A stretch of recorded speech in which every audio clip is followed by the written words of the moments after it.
বন্ধুরা, ওই যে ঘাটপুলির পাতা, এইটা আমি বড়া তৈরি করব। ঘাটপুলির পাতার বড়া।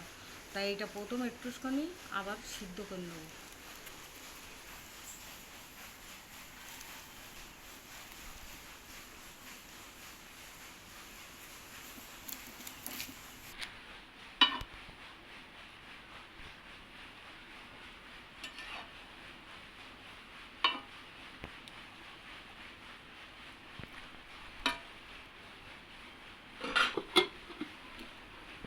তারপরে হলো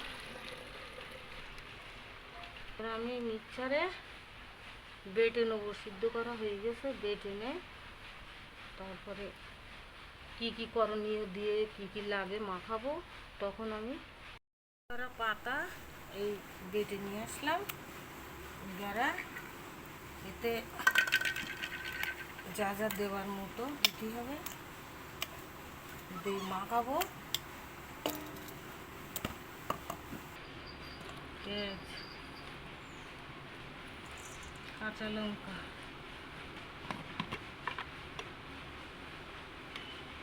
আদা রসুন, একটু সর্ষে, কাঁচা লঙ্কা বাটা, লবণ, জিরে, ধনে জিরে, শুকনো লঙ্কার গুঁড়ো, জিরে মরিচের গুঁড়ো, অল্প চালের গুঁড়ো, বেসন আমি মাখাবো।